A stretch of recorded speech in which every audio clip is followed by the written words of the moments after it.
प्रणाम। जय शिव शिवा। बहुत स्वागत है आप सभी का मेरे YouTube चैनल पर। अगर चैनल पर पहली बार आए हैं तो चैनल को सब्सक्राइब करें और साथ ही बेल बटन को भी दबाइए ताकि नई वीडियो की जानकारी सबसे पहले आप तक पहुंचे। मेरे पास कंसल्टेशन के लिए हर आयु वर्ग के लोग आते हैं, परंतु उसमें युवा वर्ग के लोगों की संख्या सबसे ज़्यादा है। पिछले दिनों कुछ ऐसे सवाल मेरे पास आए। युवा वर्ग के एक बच्चे ने मुझसे कहा कि धार्मिक ग्रंथ रामायण और महाभारत जैसे ग्रंथों को पढ़ने का समय कहाँ है युवा पीढ़ी के पास। और वैसे भी हमें न तो साधु सन्यासी बनना है और ना ही युद्ध लड़ने की कला सीखनी है, तो हमें क्या आवश्यकता है रामायण और महाभारत पढ़ने की। देखिए, यह हमारे देश की विडंबना है कि जहाँ से सनातन संस्कृति का उद्भव हुआ, जहाँ सनातन संस्कृति का बीजारोपण हुआ और जहाँ हमने सनातन संस्कृति के वृक्ष को पुष्पित और पल्लवित होते देखा, वहीं उसी स्थान पर राम और कृष्ण का नाम लेते के साथ विवाद शुरू हो जाता है।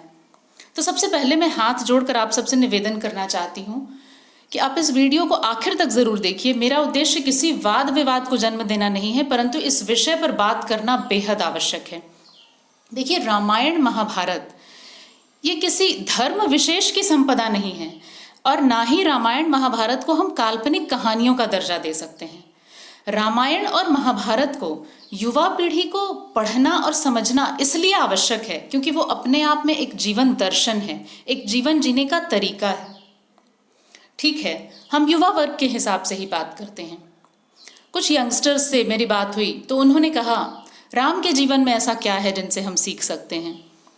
उन्होंने शुरुआती दिनों से लेकर आखिर दिनों तक अपने जीवन में असफलता देखी, बहुत सारे चैलेंजेस देखे, तो ऐसा क्या है जो हम सीख सकते हैं।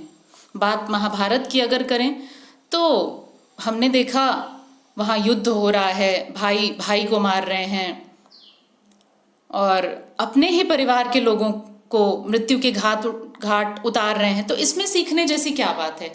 इसमें सीखने जैसी बहुत बड़ी बात है। आपको साधु सन्यासी बनने को प्रेरित नहीं किया जा रहा है और ना ही आपको युद्ध लड़ने की प्रेरणा दी जा रही है। राम को अगर आप समझें, उनका जीवन जरूर विषमताओं में बीता है, उनका जीवन जरूर परेशानियों से घिरा रहा है, परंतु उन परेशानियों से निकलने का रास्ता क्या हो सकता है या वैसी विषम परिस्थितियों में कैसा व्यवहार करना चाहिए, उसका एक आदर्श उदाहरण उन्होंने सामने रखा है। तो हम आप अलग नहीं हैं, कोई भी अलग नहीं है। जो परिस्थितियां राम के जीवन में थी वही परिस्थितियां आज आपके जीवन में भी हो सकती है। आज नहीं है तो कल हो सकती है, भविष्य में हो सकती है, परंतु संभावना पूरी है क्योंकि आप भी उसी पृथ्वी तल पर हैं जहां वो थे। तो बात सिर्फ इतनी सी है कि रामायण पढ़ के आप कम से कम उन प्रसंगों को तो जान पाएंगे कि अगर जीवन में ऐसी कोई घटना घटती है तो हमें क्या एक्शन लेना चाहिए, क्या रिएक्शन होना चाहिए हमारा। देखिए, इस पृथ्वी पर आकर और जीवन का एक बेहतर अनुभव तो आवश्यक है, आपकी ऊर्जा, आपके समय का अच्छा उपयोग तो आवश्यक है, आपका कोई कंट्रीब्यूशन हो सके, आपका कोई सहयोग हो सके इस समाज के प्रति, इस संसार के प्रति, ये तो आवश्यक है। तो इसके लिए रामायण और महाभारत को पढ़ना आज की युवा पीढ़ी के लिए बेहद आवश्यक है। बात करें विशेष रूप से अगर महाभारत की, गीता की चर्चा करें तो गीता के एक एक श्लोक में जो बात लिखी है उसके पीछे जीवन का दर्शन छिपा है। एक एक विषय के ऊपर अगर बात करने लग जाएं तो वीडियो शायद बहुत ज़्यादा लंबी हो जाएगी। तो खैर, मैं उतने गहरे विश्लेषण में अभी नहीं जाना चाहती हूँ, परंतु जितने भी यंगस्टर्स मेरे इस वीडियो को देख रहे हैं, जितने भी युवा वर्ग के लोग देख रहे हैं, उन सबसे एक प्रश्न तो मैं ज़रूर कहना चाहती हूँ। आप स्पिरिचुअलिटी में भले ना जाएं, आध्यात्मिक मत बनिए, साधु सन्यासी मत बनिए, मंत्र जाप मत करिए, ध्यान मत लगाइए, लेकिन जिंदगी तो जीनी है आपको। आज अगर 20 वर्ष के हो तो अगले 40-50 वर्ष तो ज़रूर जियोगे। तो वो 40-50 वर्ष कैसे होंगे? क्या ये इसका पूरा निर्धारण तुम्हारे हाथ में है?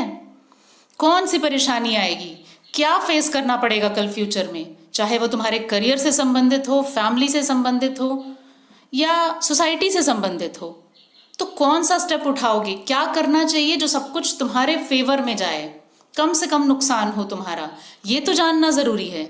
और यही वो कारण है जिसके वजह से रामायण, महाभारत और गीता जैसे ग्रंथों को पढ़ना और जानना आवश्यक है। तो आज की युवा पीढ़ी, आप सब लोगों से मैं हाथ जोड़ के निवेदन करना चाहती हूँ कि थोड़ा समय ज़रूर निकालो अपनी संस्कृति को जानने के लिए, पढ़ने के लिए। उसके बाद तो कुछ बता सकते हो कि इसमें क्या कमी है या क्या सही। अगर आपको वीडियो अच्छा लगा हो तो अपने मित्रों रिश्तेदारों के साथ ज़रूर बांटिए, इसे शेयर कीजिए और अगले वीडियो में आपसे फिर मिलती हूँ।